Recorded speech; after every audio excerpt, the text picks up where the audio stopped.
Dear students, अस्सलाम वालेकुम। एक दफ़ा फिर हम मॉडल साइंस कॉलेज इलाहाबाद के प्लेटफॉर्म से आपको खुशामदीद। आज हमारा इंग्लिश फ़र्स्ट ईयर का जो लेसन है हमारा बटन, जो कि कल हमने उसकी ट्रांसलेशन देखी थी और उसके सिनोनिम्स देखे थे। आज हम उसका जो रिमेनिंग पार्ट रह गया है बेटा वो हम करेंगे। तो आज हमारा जो टॉपिक है वो शॉर्ट क्वेश्चंस और उसके इम्पोर्टेंट MCQs होंगे।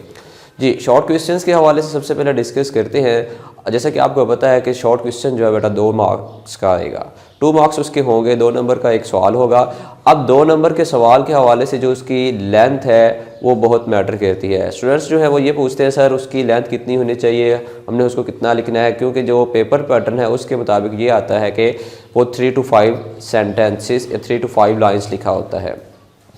तो यहाँ पर हम देखते हैं कि 3 to 5 लाइन्स के हवाले से हम उसको किस तरह वाइंड अप करेंगे, किस तरह हमने उसको लिखना है। तो बेटा सबसे पहले जो अहम बात यह है कि उसकी जो लेंथ है, लेंथ के हवाले से बात की जाए, जितना आप जो बेटा सबसे अहम बात क्या होगी कि हमने देखना है कि जो हमारा एक शॉर्ट क्वेश्चन है उसको 2 नंबर में किस तरह डिवाइड किया है। 1 नंबर तो होगा उसके मटेरियल का, कि जो आपने उसके अंदर मटेरियल लिखा है, पुट किया है, वो 1 मार्क्स उसका होगा। और 1 मार्क्स जो है वो बेटा वो ग्रामेटिकली मिस्टेक्स जो होती हैं उसके हवाले से इसको देखना है। यानी कि आपने ग्रामर के लिहाज से उसको बिल्कुल एक्यूरेट अप्रोप्रिएट लिखा है, ठीक आपने ग्रामर लिखी है और आपने उसका जो मटेरियल है जो आपसे पूछा गया वही आपने उसका आंसर दिया है, then you will be able to get 2 marks, otherwise you can't get your marks. तो इसके हवाले से सबसे पहले अहम बात देखते हैं कि जो आपने लिखना है कि जो कम अज़ कम आपका रेलेवेंट मटेरियल हो और वो बिल्कुल एक्यूरेट फॉर्म के अंदर लिखा हो, उसके ग्रामर के अंदर मिस्टेक्स ना हो। तो चले देखते हैं कि 1 नंबर क्या हुआ हमारा ग्रामर का है और 1 नंबर हमारा मटेरियल का है। जितना हम लेंथी करेंगे, हो सकता है कि अगर हमने एक बच्चे ने 7 से 8 लाइनें लिखी हैं और वो ग्रामेटिकली जो मिस्टेक्स हैं उसके अंदर, तो फिर वो उसके मार्क्स बहुत कम मिलेंगे। लेकिन एक बच्चे ने अगर 3 to 5 लाइन्स लिखी हैं, 3 to 5 लाइन्स लिखी, वो बिल्कुल एक्यूरेट लिखी हैं और उसके अंदर जो मटेरियल है वो भी राइट बिल्कुल दुरुस्त पुट किया है, तो इस तरह वो उसके 2 नंबर हासिल करने के काबिल होगा। तो हम देखते हैं आज हमारे जो शॉर्ट क्वेश्चंस हैं, जो बटन हमारा पास एक चैप्टर है उसके शॉर्ट क्वेश्चन है। सबसे पहले हमारे पास क्वेश्चन नंबर 1 है, why did Norma consider the tone and attitude of miss Stewart offensive. तो जब नॉर्मा है, जब मिस स्टीवर्ट आता है तो क्या होता है कि वो उससे बात करता है, तो बताने के लिए वो कहता है कि मैं आपके पास आया हूँ। तो वो कहती है कि शायद ये कोई सेल्स पिच करेगा और उसके हवाले से कोई गुफ्तगू, कारोबारी गुफ्तगू होगी। तो कहती है कि शायद हो सकता है कि ये मेरा टाइम वेस्ट करे। तो वो कहती है कि नहीं, मैं थोड़ा सा बिजी हूँ, मैं आपसे बात नहीं करना चाहती। तो उस हवाले से जो नॉर्मा की जो टोन है, नॉर्मा जो है वो ये फील करती है कि जो मिस्टर स्टीवर्ट है उसकी जो टोन है बड़ी ऑफेंसिव है, बड़ी जारहाना है, बड़ी अनप्लेजेंट है, नाखुशगवार है। उसके बारे में हम देखते हैं। तो उसका जो आंसर है वो क्या होगा, पॉसिबल है, Stewart had already informed Norma about his visit. तो स्टीवर्ट है वो आप पहले ही नॉर्मा को अपने आने के बारे में आगाह कर चुका था, मतलब कर चुका था, बता चुका था कि वो रात को 8 बजे आएगा। लेकिन Norma did not welcome him, लेकिन नॉर्मा ने उसको वेलकम नहीं किया, खुश आमदीद नहीं कहा और वो अपने काम में बिजी थी। He was hurt by this kind of attitude. तो ही वॉज हर्ट, वो बड़ा रंजीदा हुआ, उसको दुख हुआ कि मैं पहले ही इसको बता चुका हूँ कि मैं 8 बजे आपसे मिलने आऊँगा और ये मिलना नहीं चाह रही, तो इसीलिए वो बड़ा हर्ट हुआ। तो कहता है सो, इसीलिए हिज टोन, उसकी जो लहजा है, उसकी जो आवाज़ है, माइट है वह बिट ऑफेंसिव, थोड़ी सी जारहाना हो गई थी। तो ये इस तरह हमारा जो पहला सवाल है वो कंप्लीट होगा कि हमने इसको देखना है कि हमारी जो लेंथ है वो भी ठीक हो, हमारी ग्रामेटिकली मिस्टेक्स कम से कम हो बेटा। जी, हमारे पास क्वेश्चन नंबर 2 है, why did Arthur disagree with his wife. Arthur जो है अपनी बीवी से यानी नॉर्मा से क्यों मुत्तफिक नहीं होता। जी, तो कहता है कि Norma was a greedy woman, Norma एक जो थी वो लालची औरत थी। किस तरह हमें पता चलता है कि जब वो मिस स्टीवर्ट आता है और वो उसे कहता है कि ये हम आपके पास मोनेटरीली कि ये मालियाती तौर बड़ी बेहतरीन किस्म की पेशकश है, ऑफ़र है, तो हो सकता है कि आपको उससे मालियाती तौर पर फ़ायदा हो, पैसे मिले। तो कहती है क्या ये हमारी ज़िंदगी को इम्प्रूव करने के हवाले से उसके जहन में जो ख्यालात है वो आना शुरू हो जाते हैं। तो कहते हैं Norma was a greedy woman, Norma जो है वो एक लालची खातून थी।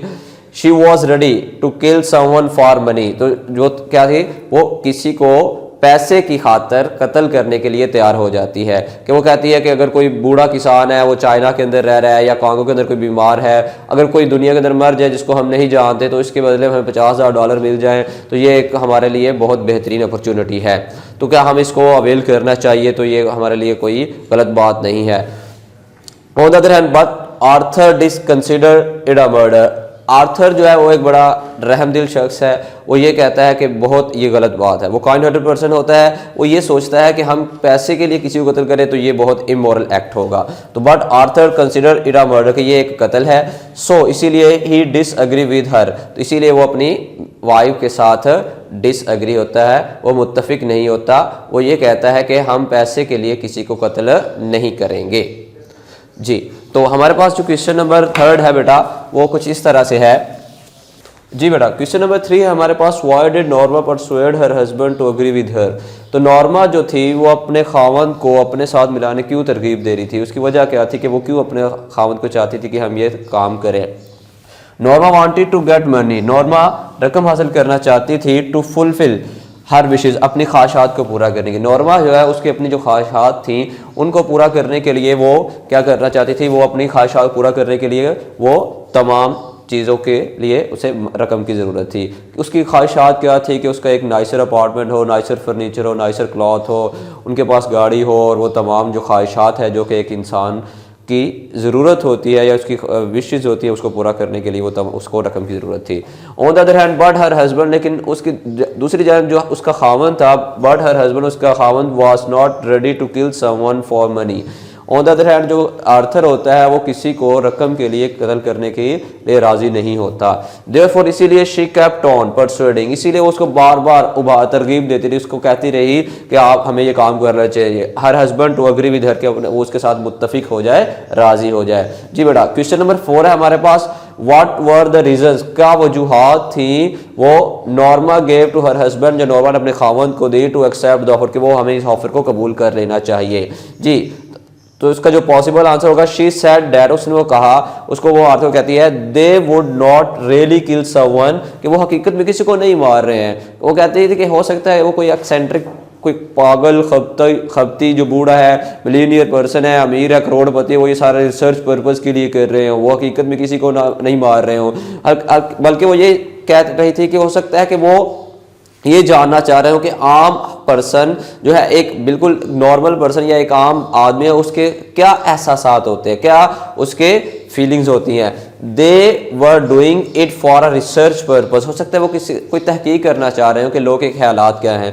बट लेकिन इन रिटर्न, उनके इसके बदले में दे वुड गेट $50,000, इसके बदले में उसे $50,000 उन्हें डॉलर मिलेंगे। तो क्या होगा उससे? They would make a trip to Europe, कि वो यूरोप की एक तफरी करेंगे, दौरा करेंगे, सैर करेंगे। They would build a cottage on the island, और वो जजीरे पर अपना जो झोपड़ी है, वो घर है, वो बनाएंगे। तो ये उसकी ख्वाहिशात थी जो कि वो पूरा करना चाहती थी। तो बेटा आज के लिए हम सिर्फ 4 ही क्वेश्चन करेंगे, 4 क्वेश्चन हैं हमारे, उसके बाद नेक्स्ट हम करेंगे जो हमारे होंगे। तो इसमें ये होगा बेटा कि आप ये वीडियो देखकर इसके आप नोट्स बना सकते हैं और अपने आपकी जो प्रिपरेशन है उसको बेहतर कर सकते हैं। अगर आप नोट्स बनाएंगे तो आपकी अच्छी तैयारी हो जाएगी, आपका जो एक काम है वो बिल्कुल स्टार्ट होगा, और इस तरह आप अच्छे लिहाज से, अच्छे अंदाज से अपने आप को प्रिपेयर करेंगे अपने सिलेबस को कवर करने के हवाले से। Thank you. अल्लाह।